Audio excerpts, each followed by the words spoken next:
We are here once and for all to settle one of Carolina Athletics' most important questions. This is a tough one. This is one of the national home run leaders sitting next to us, and I'm going to let him tell you his name. Mac, what's your name? Mac Horvath. Yep. Horvath. Jones, it's Horvath. Not Horvath, Horvath. I've heard it both ways. Does that mess you up? Like, are you tired of correcting people? No, usually I don't have to. I just, if they see either or, I'm okay with it. So. As long as they call you Mac, we're good. Yeah, that's right. Yeah. Great series win for the Diamond Heels this weekend over Duke in front of great crowds. Tar Heels are killing the ball. What's going well offensively right now as a team and for you individually? Yeah, I think we all have a really good pregame routine, and at practice we're all really focused on what we need to do individually to get ourselves ready for the game. And we've kind of built those routines since the fall, and just continuing to stay with them and trust them, even when we're not hitting well, sticking with them, and that's kind of helped us stay consistent so far. So. Is that hard? Like, because it's a long year. I mean, is it hard when you go? Everybody in baseball is going to go through 2 weeks or something where they're not hitting the ball the way they want to. Is it hard to stay true to what you know works consistently, even if it isn't working like right that second? Yeah, 100%. That's kind of where you have to really trust in it and trust in the coaches, because it's hard to, when you're going 0 for 15 or 1 for 20 stretch, to be like, you know what, maybe I should switch something up. But everyone is a good hitter, and they're a good hitter for a reason. So the big thing is just knowing that your swing is never that far off. Sometimes it's just a little tweak, and that's where those coaches help being able to find that and work on that. So. If you're Mac Horvath, your swing's never. Yeah, that's right. It's just needs a little tweak. There was a story this week that said some of the rising offensive numbers in college baseball, they felt like was because of the abundance of TrackMan data that's available. How does TrackMan data help you as a hitter, and how do you balance having all that information versus you still have to see the ball and hit it? Yeah, I mean, it's definitely a good tool, but like you said, you have to be able to hit the ball, because if you don't do that, you're not going to get any hits. But yeah, we have a great analytic team that they help us tremendously. They built an entire app for us, and allows us to see what pitches we're swinging at and what we're not swinging at. If we're getting good swings off on pitches that we should be, or pitches that we shouldn't be swinging at, and really that kind of builds into our approach game to game and pitcher to pitcher. So. All right, this is fascinating. I do think that, and I know people have said it many times, that one of the hardest things, if not the hardest thing to do in sports, is to hit a baseball, especially consistently. What are like those couple, when you're in the box, like, are you totally blanked out? Are you sitting there playing kind of mind games, trying to figure out what's coming next? Like, what is the mental process while you're in the box hitting? This year, and usually when it's going well, I mean, I'm not really thinking of anything. Sure. And my mind is like extremely clear. The only time I'll think is when I step out of the box. So like this weekend, I swung at a curveball and missed it. I stepped out of the box. I was like, all right, processed it quick. Like, I like to swing. Everything was good. Like, I just missed it. All right, got back in the box, and then my mind shut off, and I was just reacting. So.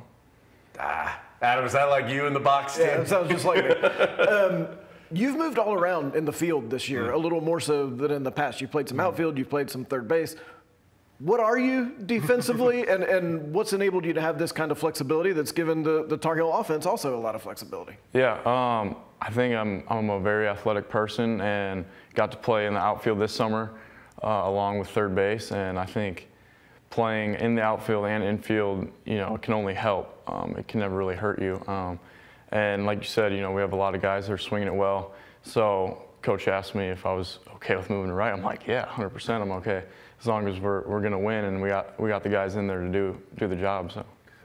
Good. What's the toughest play to make in the outfield? I'm guessing you feel a little less natural in the outfield. What's the toughest play to make that you've learned about?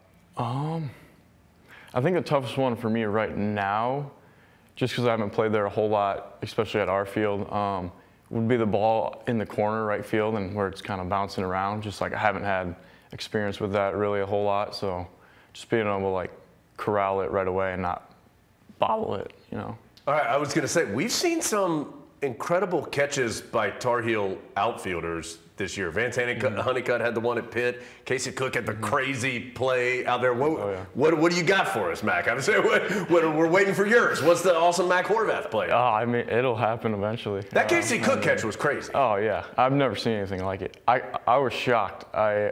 He went up and he came down barehanded, and I didn't know what to think. I was like, wait, did he catch that? And then, yeah, sure enough, he did. It was incredible.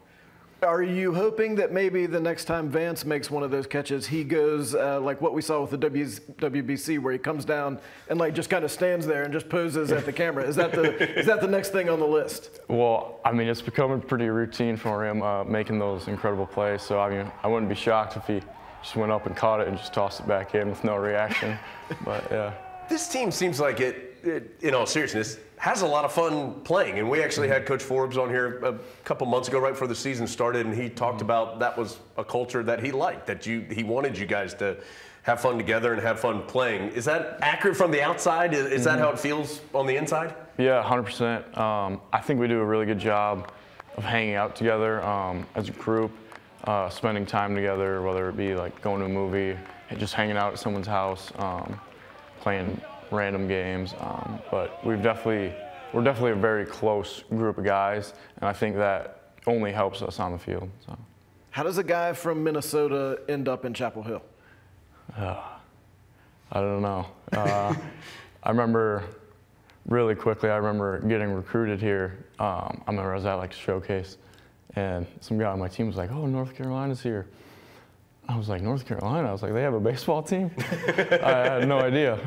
But then they ended up reaching out to me after that event and came to visit here. And I was like, man, like this is the place. Like, it's just beautiful, everything I wanted. So, how much inside baseball do you play in Minnesota?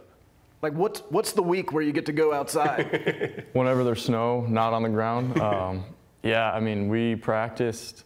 So I played basketball growing up, and we would be in the gym floor taking ground balls and hitting in the cages inside until the snow was gone. We couldn't get out there. So. Any culture shock coming down to North Carolina? Anything that's majorly different for you down here? Maybe just the sweet tea. It's really good down here. I love it. That's good. You're getting indoctrined into the state. That's good. Yeah. So if the Diamond Heels away from the field are out there playing random games, as you said, what are the random games they're playing? Well, we play this one game, Moth. I don't know how exactly how to explain it. It's just like you just like recruit people and like try to kill people, and basically like you're trying to figure out who's dirty and who's a clean person. I already have that figured out on this set. Don't worry about that, Mac. What if we're playing right now, Mac? Yeah, that's right. You don't know. I don't know. Mac, so you guys are right in the heart. I mean, this is, again, baseball is such a long season, even at the college level. You guys are just now into conference play the last couple weekends. What's important in your mind here over the next month or so as you continue to work through the regular season? Yeah, I think just staying consistent with everything that we have been doing, and then areas that, you know, the coaches see and that maybe we see too as well that might need a little more work to make sure we get work done in those areas, whether it be defensively, offensively, pitching, whatever it is, just staying consistent and then working a little bit better every day. So.